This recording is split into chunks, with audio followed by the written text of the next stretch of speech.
So నార్మల్గా చూసినట్లయితే నవీన్, ఏపీలో అయితే ఇక కొత్త సంవత్సరంలో రాజకీయాలు మరింత వేడెక్కబోతున్నాయని చెప్పి మనకు అర్థమవుతుంది.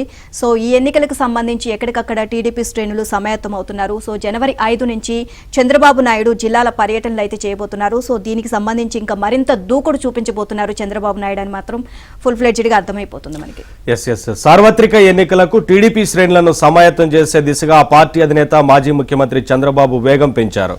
కొత్త సంవత్సరంలో రాజకీయాలను మరింత వేడెక్కించనున్నారు. జనవరి మొదటి వారం నుంచి ముమ్మరంగా జిల్లాల పర్యటనలు చేయాలని నిర్ణయించారు.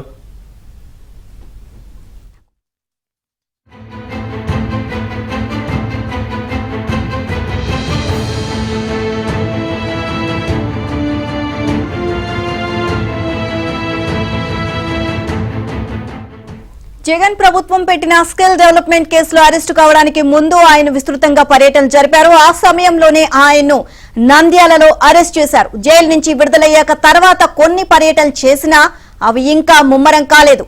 కొత్త సంవత్సరం నుంచి దూకుడు పెంచాలని ఆయన నిశ్చయించారు.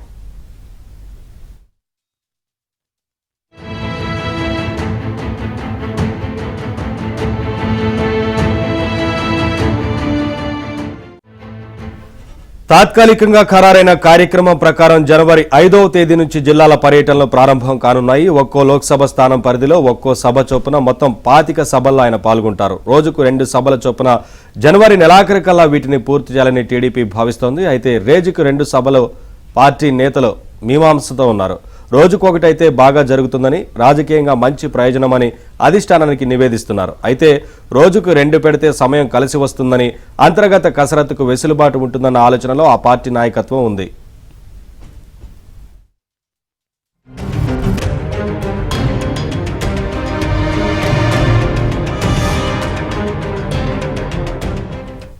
ఒక్కో లోక్సభ స్థానంలో ఒక్కో అసెంబ్లీ నియోజకవర్గంలో సభ పెడతారు. ఉమ్మడి పశ్చిమ గోదావరి జిల్లాలో బాబు పర్యటన మొదలవుతుంది. 5న తణుకులో సభ జరుగుతుంది. 7వ తేదీన ఎన్టీఆర్ జిల్లా తిరువూరులో, కృష్ణా జిల్లా గుడివాడ లేదా గన్నవరంలో సభలు జరుగుతాయి.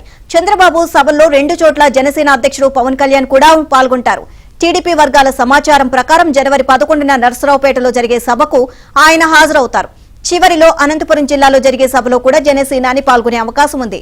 రాష్ట్ర ప్రభుత్వ వైఫల్యాలు, ప్రజా వ్యతిరేక నిర్ణయాలను ప్రజల్లోకి తీసుకువెళ్లడంతో పాటు ఎన్నికల హామీలకు విస్తృత ప్రచారం కల్పించడానికి పర్యటనను వినియోగించుకోవాలి అని చంద్రబాబు భావిస్తున్నారు.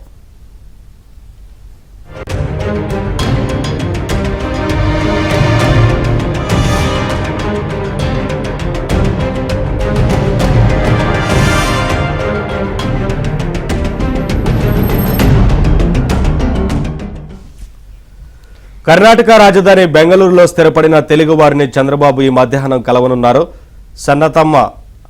సనతమ్మహళ్లిలో వైట్ఫీల్డ్ హైస్కోటే రోడ్లో కేఎంఎం రాయల్ ఫంక్షన్ హాల్లో బెంగళూరు టీడీపీ ఫోరం నిర్వహించే సదస్సులో పాల్గొంటారు. తర్వాత అక్కడి నుంచి నేరుగా తన నియోజకవర్గం కుప్పం వెళ్తారు. 30వ తేదీ వరకు అక్కడ పర్యటిస్తారు.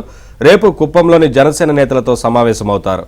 ఇదే అంశానికి సంబంధించి మరిన్ని అప్డేట్స్ మా కరెస్పాండెంట్ పూర్ణాని అడిగి తెలుసుకుందాం. పూర్ణ, జనవరి 5వ తేదీ నుంచి చంద్రబాబు నాయుడు జిల్లా పర్యటనలు ఉండబోతున్నాయి. సో షెడ్యూల్ ఏ విధంగా ఉండబోతుంది? దీనికి సంబంధించి అప్డేట్స్ ఏంటి?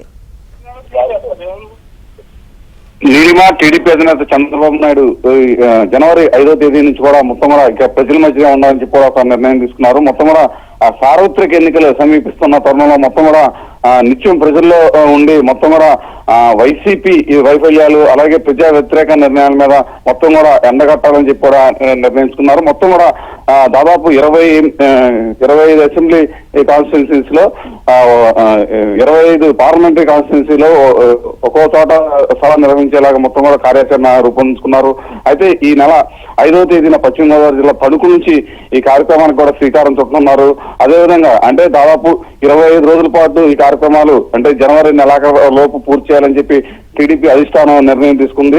అయితే రోజుకు ఒక సభ నిర్వహించాలా లేకపోతే 2 సభలు నిర్వహించాలా మీద కూడా టీడీపీ అధిష్టానం ఇంకా ఒక క్లారిటీకి రాలేదు. ఎందుకంటే రోజుకు 2 సభలు నిర్వహిస్తే తొందరగా పూర్తయింది. తర్వాత పార్టీ అంతర్గత వ్యవహారాల మీద ప్రధానంగా దృష్టి సారించవచ్చు అని చెప్పి కూడా అభిప్రాయపడింది.